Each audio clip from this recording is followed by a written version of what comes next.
Hey everyone, welcome back to FPL Fran. Today's video is going to be the Game Week 13 cheat sheet. If you've never seen the cheat sheet series before, it's effectively a series where we tier all the players within the game within their price points and their positions, looking ahead towards the next few game weeks, not just the next three, as you can see per the graphics, but just looking ahead as well with a bit of a decayed value on the next 5, the next 8, and generally trying to sort of stay in tune with fixture swings, team strengths, and a lot of the underlying stats that we look at, plus manager press conferences, things like that. As far as the big macro point before we jump into the actual series itself, I do think that the midfield quality within the budget territory continues to look actually actively worse as swings get a little bit worse for certain players like Rodgers in a few game weeks' time, Semenyo with the suspension, Smith Rowe, for example, with the worsening games of Fulham. As far as the forwards, you're seeing a lot of value inherently with a lot of budget players, and even the elite forwards are good. But in terms of positioning your team,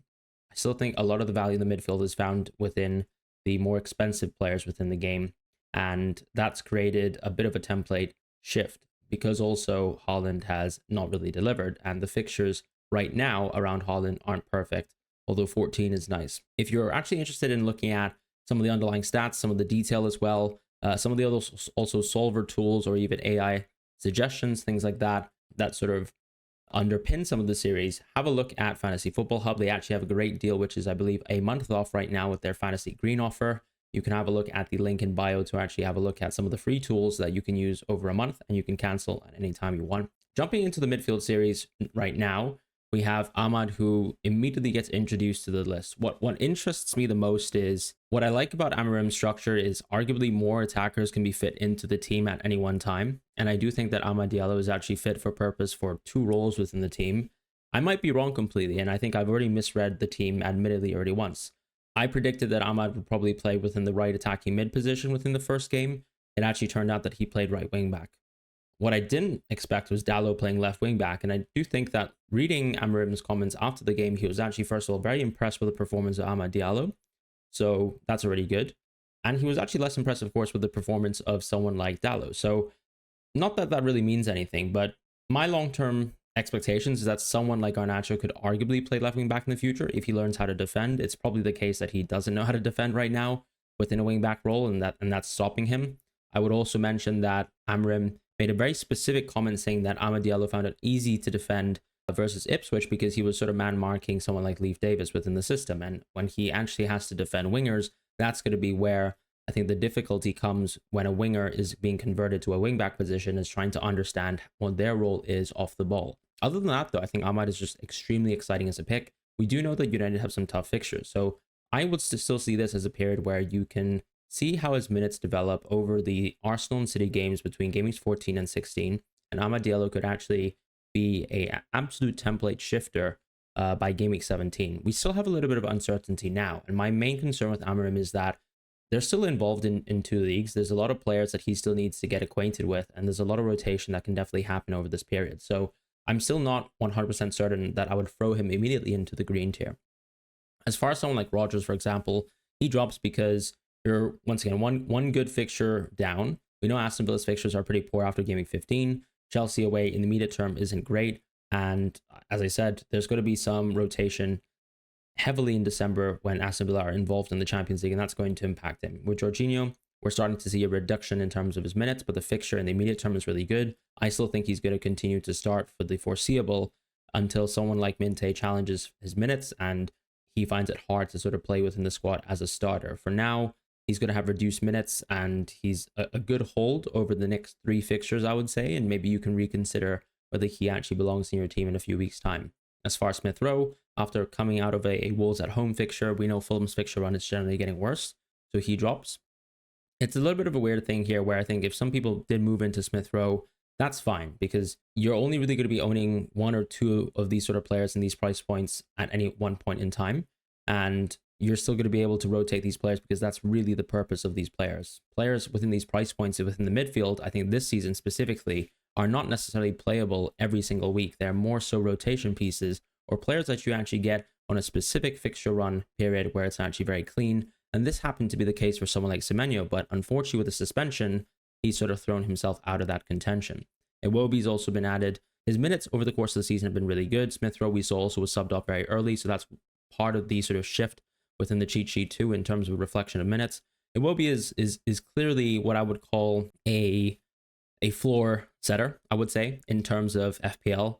He is someone who plays 90 minutes a game. His underlying stats are never going to be stratospherically high, but as long as he plays for a high functioning team, he's actually going to be a very consistent FPL pick. He's more of a draft pick, to be quite honest, but because his price point is so cheap in FPL, I still think there's some intrinsic value towards Iwobi. And Buonanotte this season, as we've mentioned in previous iterations of the series, has been someone who's been really, really good in terms of production this year. I do think that Steve Cooper being sacked might mean the next manager could be a little bit more adventurous, and hopefully that benefits someone like Buonanotte as well. We might even see other players like Mavididi come into the fray, so do stay tuned to that. We'll be watching Leicester as things go along, but there are actually some nice fixtures within the distance for Leicester before they actually turn quite poor once again. As far as the sort of next tier and the 6.Xs, we have Mitoma with a huge rise. I think he's one of the few players within these price points that I would actually think is really worth dipping into, particularly if you're looking for a transfer. I still think there's going to be uncertainty over Garnacho and Rashford's minutes, which is why Garnacho drops, even though there are nice fixtures. Like if you look at actually the next 3 fixtures for United, as long as you can rotate for the Arsenal away game, someone like Garnacho still seems like on paper an easy own, but the minutes are still quite fragile compared to Mitoma, who is quite nailed within his Brighton team and ultimately has produced really good numbers this season. So we've mentioned when we look at the comparison between last year's stats and this year's, everyone from this Brighton team has really benefited, in my opinion, and generally the team strength has improved. And that's impressive considering I think we held the sort of post-Potter, De Zerbi Brighton team in quite high regard when it came to offense. And it clearly did sort of go stumbling down towards the end of the season, as Mitoma also got injured and wasn't playing during that run. But it's nice to see his own baselines have gone up and his minutes have stayed relatively strong. As far as Johnson, I still feel very confident about him, but the concern has to be what we saw within the City game, the benching there. And minutes is really the only thing that's going to be affecting Johnson and his validity as a pick. So that's why I'm not really prepared to re-rise him back into a green tier, because yes, whilst he can be someone who can take on Son's minutes, whilst he can be someone who usually should be starting most games, Maddison contesting and playing really well, Kulusevski playing well within the right wing position too, just means that it's a lot tougher for Johnson to get consistent minutes and 90 minutes per game, and that's going to take away his value from FPL. As far as Kulusevski, I do find it odd that he's still an orange pick. Arguably, he's very integral to the team. His minutes are clearly better than someone like Johnson's or even Maddison's, but there is still, I guess, a sort of value towards underlying stats, and ultimately he's one of the few 6.X players who does pale in comparison to the rest. Madueke is someone who also falls into this bucket.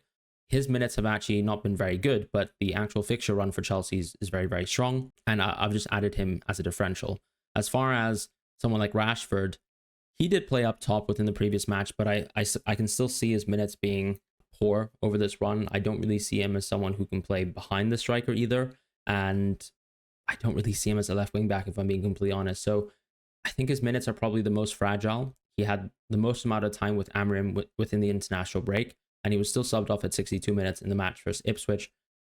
I probably would consider Rashford as a sell on Game Week 14. You might want to keep him for Game Week 13. As far as the next tier, the 7.Xs, I still haven't moved off of Mbumo yet. I do think that Game Week 14 is a nice jump off spot, but Game Week 15 is still a decent fixture for Mbumo. So whilst he is one of the players who has been incredibly impressive within the season, the underlying stats have not been perfect. He's clearly overperformed a little bit, and I think that's changed some people's opinions in terms of how important he is within an FPL context. The same applies to someone like Wisa as well. Both of these players have overperformed. Wisa a little bit more arguably on underlyings and Mbumo in terms of actual results. As far as his fixture run post 14, it is truly bad. He will drop then, but Game Week 13 is not really a game that I would argue Mbumo is worth taking out of your team for. I would be very excited to own him for this fixture, and he's probably one of the top 3-4 options within this week, and someone even who's close to being a captaincy contender, in my opinion. As far as Gordon, he definitely does get a drop for me. That early substitution within the West Ham game is something that does concern me. He has had issues with fitness over the course of the season. He's also played within the and continues to play most likely for England going forward. So I do think that's a small concern with Gordon's minutes, and he does drop as a result of that. Seeing that we're also going past a West Ham at home fixture, that was very, very good. As far as Bowen, I actually wanted to drop him, but I've decided not to do so. What Bowen always provides you is really good minutes. There's only really one tough fixture here with Arsenal, and then actually Leicester and Wolves are great games. Do I see him moving into a green tier really starting next game week? No, but is he quite an easy and comfortable own for the time being? I would say so. I would probably hold Bowen if I was a Bowen owner myself, because there's not too many people to really pivot to in around these price points. And yes, there's one immediate poor fixture, but he feels like a very easy own for 14 and 15, and you can reconsider what to do with Bowen after that. As far as the next tier, the big question mark with Bruno is what his role is going to be under Amorim. We saw with the Eriksen substitution that was the sort of classic signal for Bruno to go deeper and get more of the ball. And the question, I suppose, for a lot of managers is, is I guess a high XA producing Bruno worth it in terms of his price point? The minutes are still there, the penalties are still there, and arguably Rashford's minutes are even worse, so the penalty share is a bit higher than usual. I think Bruno is still a fantastic pick, but there are generally bad fixtures here, right? 14 and 16 are poor, and a lot of people have maybe no reason or no structure to actually go for someone like Bruno, and I can understand people completely sidestepping someone like Bruno. What I did mention a few weeks back, though, is with Odegaard being back in the game, that provides you some value in being able to pivot between these sorts of players within these price points. So let's say you've been owning Bruno all this time. I can actually see, for example, on Game Week 13 that you own Bruno and actually want to pivot towards someone like Odegaard, potentially on Game Week 14, if you don't really want to hold Bruno for the long term. Odegaard's underlying stats this season haven't been great, but I don't think he's played enough minutes for us to really contextualize anything. I still think he's a very, very good player and someone who clearly is a ceiling raiser for this Arsenal team. Is he as offensive as we probably like to see? Probably not, but I still think he has good value within the game. Is he someone that I think is essential by any means? No, but this is a good run for Arsenal, and he's undoubtedly someone who looks very fit, considering he's come back from an incredibly long layoff and injury, and that's all I really have to say on someone like Odegaard. As far as the 9.x tier, these are the ugly ducklings in FPL, and Foden and Son have been really displaying for different reasons. I think Foden has produced absolutely nothing, has played incredible minutes, has had good underlying stats, but has literally produced nothing this season when it comes to returns. Compared to last season, where he was literally blasting in goals from outside the box and, basically carrying City towards the title with the help of De Bruyne when De Bruyne came back as well, considering Haaland had large stints where he was absent. And this season, Foden's just hasn't been able to replicate that sort of goal scoring form or even level of finishing. And that has really let him down. I don't think Foden has substantially changed as a player, but if there's something you can quantify, which would be confidence, I guess he still has none of it. Do City have a good run? Absolutely not. I would say that they're more of an own 18 plus. I'm sure a lot of people have actually sold Foden, but once again, if you've held him for this long, Game Week 14 is probably quite a good fixture. Do I see it really as a need to own Foden whatsoever? Probably not, because we could also argue that with players like KDB coming back and Foden not particularly playing well, that maybe Pep will find different solutions and different ways to sort of reduce Foden's minutes going forwards.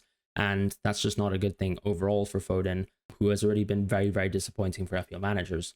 Son has been pretty average in terms of the returns, but even worse when it comes to the minutes. As a Son owner myself, I've really wanted to do Son to Saka, but the uncertainty provided by Arsenal news and even arguably Son on the other side has made it quite tough to sort of find the right juncture to go there. This is a good fixture for Son, undoubtedly in Game Week 13, but I think a lot of managers have to just think ahead about owning Son over this period. He is someone who's at the same age as Salah, probably not as fit as Salah, has just come off an injury. Whenever he's on an international break, will play close to 90 minutes twice in a row for South Korea. Will have the exact same issue that South Americans do when they actually go for international travel, and Spurs have enough depth to cover when Son gets extremely fatigued, as he looked in the 55th minute when I think the screen had panned towards him and he was gasping for breath and subbed off within a few minutes. So that, I think, is the unfortunate state of Son. Do I think he's a 60-minute player now? No, I think he's more of an average of 75 to 80. And ultimately, when the fixture period is dense and there are still important fixtures when it comes to the Carabao Cup and also European games, I just think Son is going to suffer. Whereas Saka seems to be, despite sort of missing games here and there, someone who still, when he comes back, is capable of playing 70 to 80 minutes a game, and that's what he's able to do probably as a younger player. His baselines are not necessarily much better than Son's, as we can see per 90, but the minutes are something that can tell the full story of, I think, the difference between Son and Saka. And for that reason, I do really think that Saka has to be considered as a much better pick than Son. Do I think this is the perfect game week to make that move? Not necessarily, no. I think game week 14 is probably a good time to reconsider something like that. And those are my thoughts in terms of Son and Saka. As far as Palmer, we've talked about how he's someone who has taken it up another step when it comes to his underlyings. As you can see, there has been a noticeable increase in terms of his underlyings from last season to this season. And the improvement really has been Chelsea have probably gotten better as an offense, worse as a defense, and that benefits Palmer and also someone like Jackson.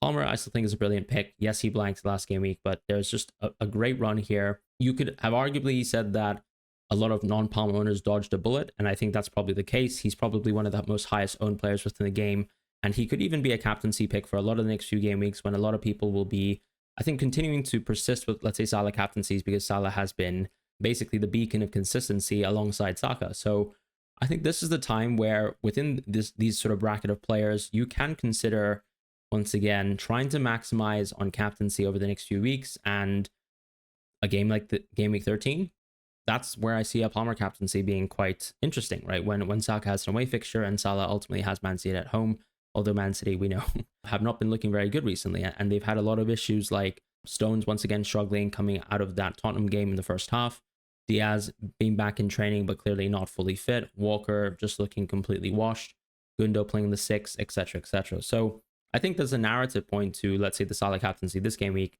And I don't often talk about captaincy, but I do think that captaincy is quite important when we talk about valuation of premium assets. So all these players are going to be captaincy options over the next 3 weeks.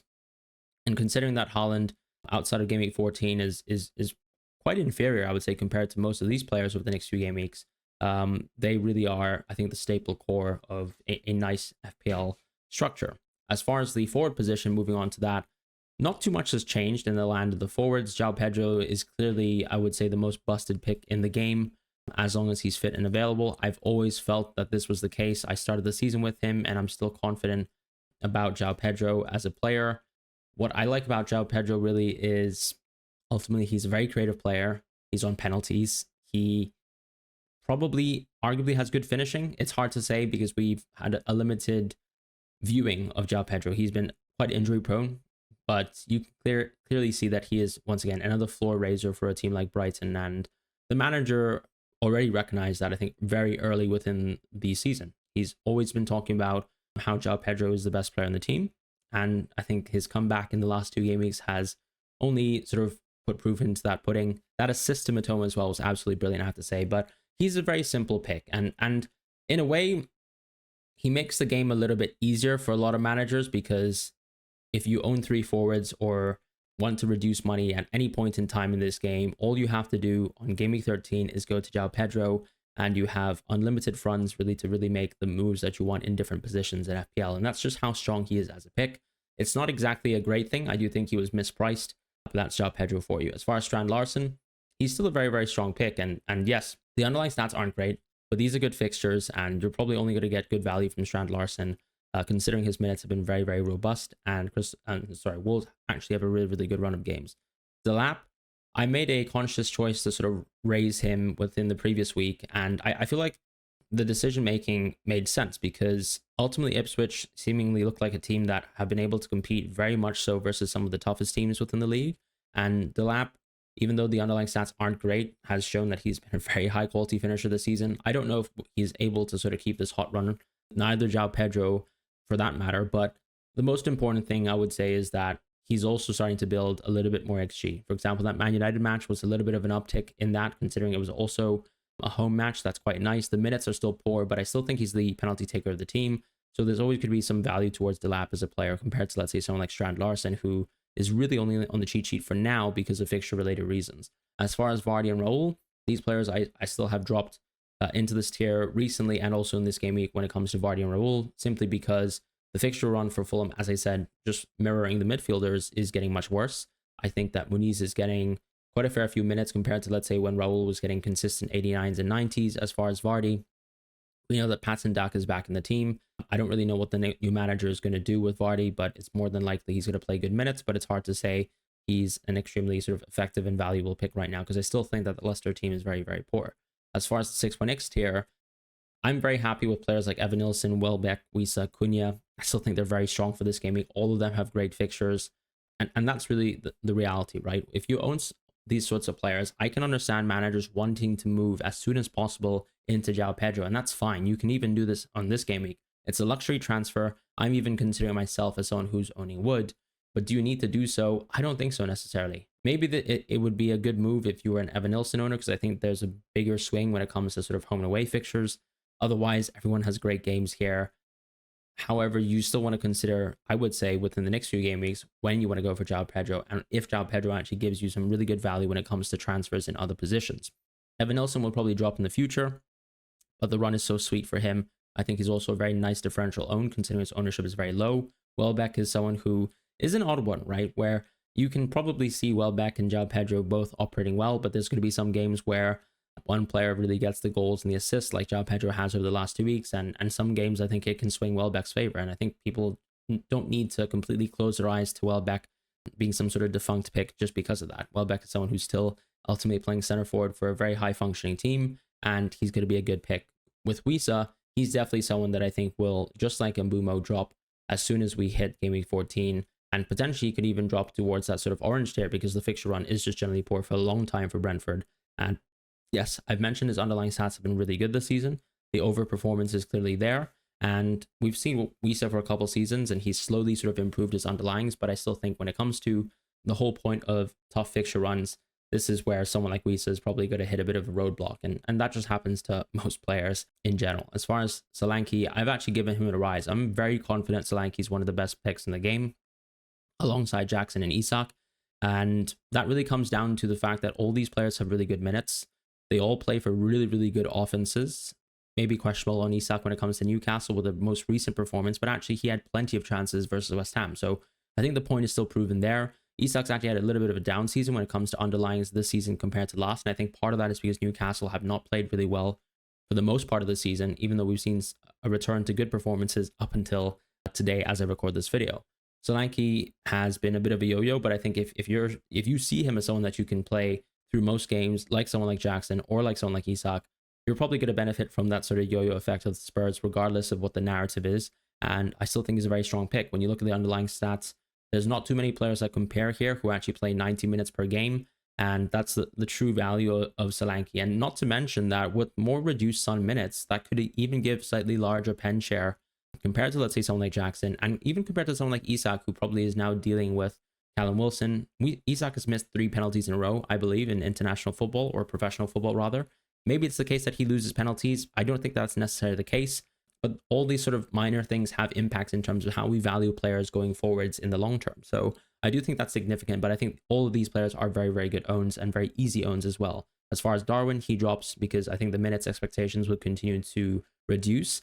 Another big signal for Darwin this season is that he's played around 500 plus minutes this season. His underlying stats have absolutely gone down the drain. Someone like Salah has actually managed to maintain his underlying stats once you contextualize for a small drop-off in Liverpool's offense. But Darwin has been hurt the most. This is almost more than a sort of 2 times drop-off in terms of his production. And more specifically, it's coming through the non-penalty expected goals as well. And maybe this is really the end of, I guess, Darwin being a high-volume, high chaos creating player. Maybe I'm wrong. Maybe this is only a small sample size of data, and there's also games like, for example, the Red Bull Leipzig game or the Aston Villa game where he played really well, got some really good chances, but that's sort of my general consensus and opinion on Darwin this season. I think that we've seen enough, even from just a tactical sort of watching of Liverpool, that he clearly isn't as effective. Even, for example, things like within the Klopp era, that sort of long ball from Trent to Darwin that I thought was a very repetitive pattern that Liverpool actually used quite often. That's no longer there, and he's a bit of a decoy, to be quite honest, and I do think that the underlyings bear that out.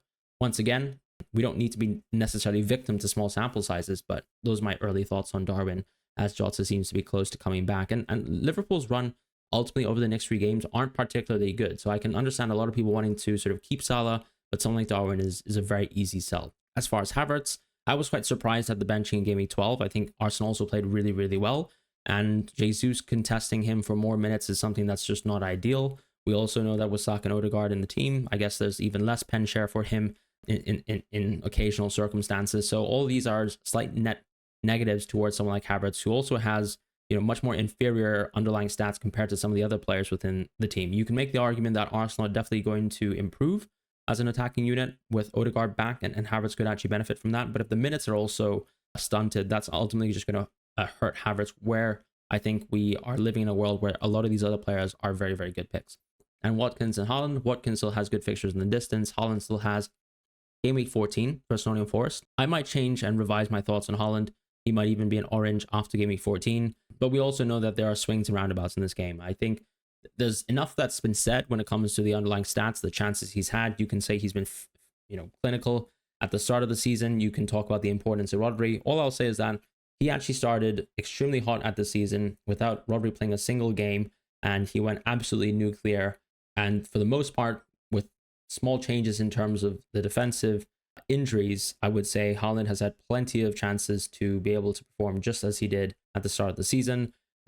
He's not by any means a dead pick, and I still think he's one of the best players in the game. Salah has been amazing, and that's that, but there will be times where I'm sure Salah will potentially drop off, and Haaland will also return. The reality is that it's not meant to be some sort of yo-yo. Some people own Salah and Haaland, some people own Salah only, some people own Haaland only. And unfortunately, I think the class of owners who have captained Haaland or have owned Haaland over the last few game weeks have been pretty hard done by. But the numbers are there. He's still a very productive player. He's still a good finisher. And I have no doubt that he'll probably return to good form very soon. But when exactly, I think, is the question. And when it comes to when, I think there's no reason for me to answer that. But I can only tell you when there are good fixtures. And Game Week 14 is one of them. But generally speaking, the true run for Man City, I think, when it comes to the competition of Haaland versus some of the other leading premium assets within the game, like Saka, like Salah, like Palmer, really only starts 17 plus. So those are my thoughts on Haaland. As far as defense, shifting over to that, this is a bit of a long story, so I apologize actually for anyone who's had to listen for a little bit longer than usual. I'd also like to take this moment to say that this series is also on podcast platforms. So if you actually enjoy listening to me for whatever reason, feel free to have a look at Spotify as well for podcast versions of the cheat sheet series. But going back to the point in the defense, I think Hall has actually been very impressive to me. His underlying stats actually look good. I feel like, yes, there were some instances where a lot of the chances came to small opportunities, but he actually seems like he's trying to produce a little bit more volume in open play, which I really, really like. Even in the West Ham game, I think that was very, very apparent. He's not necessarily someone who eyes for goal, but is clearly someone who's always looking to create an assist for players. And he's also involved in some certain set piece actions. And a reduction in Gordon minutes is also a big benefit towards set pieces. As far as, let's say, Trippier not playing, that's also a benefit towards Hall as a net benefit, in the medium term. As far as Kirk is, he's quite interesting, but he's not exactly a major open play threat. It's just the case that Bournemouth has some good fixtures, and he's a very good differential for the time being for his price point with Van den Berg. You've got a great fixture like Leicester at home. Ultimately, someone at this price point is still going to be very interesting in FPL, because if you still see this player as a fifth defender, very much like Mikolenko, they're going to provide you value here and there when you can try to optimize around good fixtures when, let's say, you've got some leading picks that have tough games. Like, for example, when Guardiola has Liverpool away, this is a good time to actually have a fourth and fifth defender actually cover, and that really is the value in FPL. With Anderson, not quite sure what the sort of state of the injury is, but I have dropped him because partially the Fulham fixture run and the injury. As far as the next tier in the 4.5 pluses, Colwell's still at the top, but clearly there is going to be an asterisk around Colwell because we don't know exactly whether he's recovered fully. As far as Van Heck, he's going to be a top pick because I think there's a lot of uncertainty over Dunk. I don't have the confidence to sort of recommend Dunk as a pick. Van Heck for me is the easiest Brighton defender pick to own and someone who won't give you any questions going forwards when it comes to minutes, as long as he's fit. As far as Ait Nouri, still with really good fixtures, so it's hard to really drop someone like him. He has probably risen a little bit too high in price for my own liking. I think that he's probably not worth that sort of price point, arguably, when most often than not, you probably don't want to have a Wolves defender, but because he has that sort of attacking intrinsic value, he's very much similar to someone like Davis, who can produce a lot of, high quality assist chances, or even, put himself in a good position to score more often than not. It's hard to predict when that happens. They're also players who are more than likely to concede 2 goals plus per game. So it's an interesting one when it comes to rotation, but I still think, of course, you could have given someone like Ait Nouri up until game week 16, and this is a great run for Wolves. As far as the Aston Villa players, not Not really too many changes, but actually after 14 and 15, there's a pretty poor run, generally speaking, for Aston Villa. At the sort of price point that some players are, like Pau Torres, it's quite an easy own for the time being, and I think you're going to still see them, as I said, as 4th and 5th defenders. With Mazraoui, it seems like his minutes could be very strong because we're starting to see Mazraoui right center back. I'm sure Euro will come back into the team. There's a couple other players who are out right now, and we've seen Shaw, for example, left center back, which means, once again, more minutes for certain other players. But Mazraoui and Dalot actually seemingly have some pretty good minutes. I would just say that the learning curve, I suppose, for this United team is probably going to take a while, and I think the manager has intonated as much. There are some tough fixtures in the distance, and that's pretty much it. Mazraoui is also, as a right center back, probably a little bit less efficacious as a pick as we previously thought when he was, let's say, playing under Rude. As far as Robinson, for example, I've chosen not to drop him, but I do think that, generally speaking, within a few game weeks time, that you're probably not going to want to own some of these Fulham picks. There's still good game weeks, like, for example, game week 14, where you can definitely consider owning Robinson. What I've liked about Robinson is that his attacking numbers have actually stacked up and actually performed really well over the course of the season. He's just a very consistent pick, and I don't think that too much has really changed when it comes to my estimation of Fulham as a team. I think they're very strong. So owning Robinson over the course of the season, I think, is just a very solid move. As far as Aina, similar situation here, but keep in mind that he's probably much less productive when it comes to, let's say, some of the other competing fullbacks within the game. I don't think he's necessarily one of the best defenders now when Nottingham Forest just generally have a poor fixture run. But we've already, reflected that with Milankovic being removed from the cheat sheet as an example. With Guehi, there's a bit of a drop here.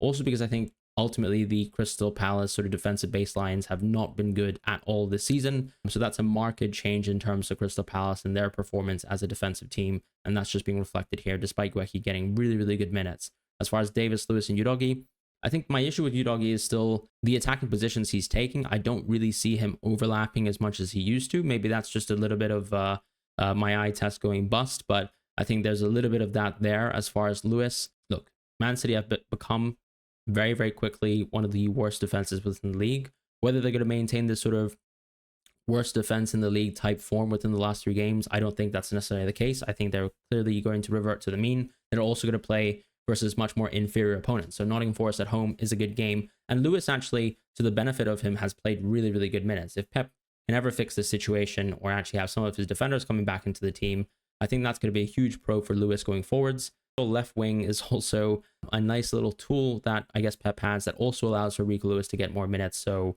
he's just generally an interesting player, I think, but he's not necessarily someone that, like many games weeks ago, we probably thought was going to be essential. As far as Davis, I just think that the Ipswich run isn't as good as, for example, the Wolves run. So that's why there's a bit of a gulf between Aitner and Davis. I think they're actually very close as picks. I think they really remind me of each other when it comes to the value that they bring towards FPL, because they're similarly poor defenses. And that's it, really. They're really high-functioning attackers within their own teams. As far as the 5.x tier, a lot of changes have been implemented. Porro with a rise, Timber with a rise, and Calafiori with a rise. Estupiñán introduced. This is really just reflecting that this Arsenal run is really good. The White surgery news is a huge pro towards both Timber and Calafiori. They're both fit and ready to play. Are they able to survive this December period? I am unsure. I think that someone like Kiwior might play more minutes in the Champions League. And we've actually seen that. I think the pro with someone like Arteta is that he's rotated more so to benefit Premier League winning games.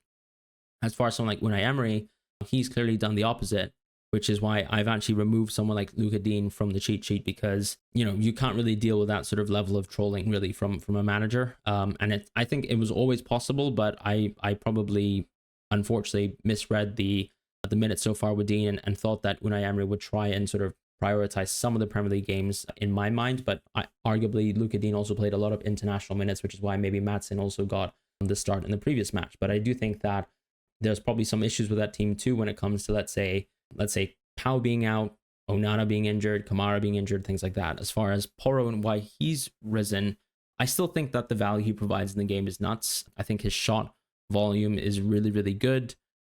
Yes, his underlying stats haven't exactly been the best this season, but I still think that he's still moving into positions that I would think are really, really good. And I think that's still a big difference between him and Udogie. So I do think that Porro is one of the better picks in the game still. And this is with Spurs being ultimately where they are in defense, which is basically the 7th sort of team when it comes to expected goals conceded. When I compare them to, let's say, a team like United, for example, who have for the most part been really disappointing, I think that Porro still has a lot of value within the game. Some people might disagree, and that's okay. As far as Estupiñán, This is completely dependent on the Ferdi Kadioglu injury. It seems like he's out. Turkish news sources gave very different sort of estimates in terms of the timeline, right? I've heard 2 weeks, I've heard up to 2 months, and that is a significant factor that a lot of managers need to think about if they ever dare go to someone like Estupinian. So whilst I think he's an amazing pick and has just a brilliant fixture in Game Week 13, he is always going to carry a lot of risk.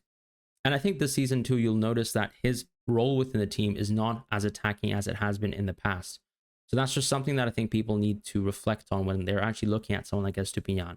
As far as the next tier, Saliba's gotten a rise. This is part of really just generally the Arsenal fixture turn. I probably should have made all the Arsenal defenders green last week, but I think I gave them one soft rise. And ultimately, I think as the weeks go on and a lot of people are looking for more defender transfers, more Arsenal defender transfers are totally welcome within the game and are fine. Guardiola, I was actually going to drop him, but honestly, that performance versus Tottenham was incredible from an attacking point of view. I just think that not very often do you see an attacker really get into such brilliant positions, and I think that just shows you, I guess, the peak quality of Guardiola, without the goal or the assist that he probably was deserving of within that game. And so, if he's capable of doing that, he's just a brilliant pick.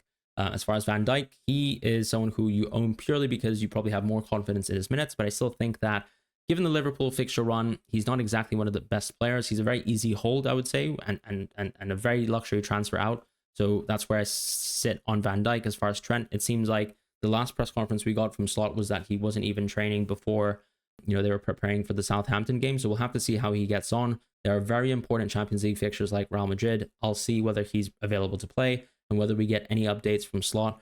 But he's someone that I think you'd probably be targeting to bring into your team around Game Week 15 when you've got Everton away. Everton just seems like such a nice fixture to target when we're talking about clean sheets and things like that.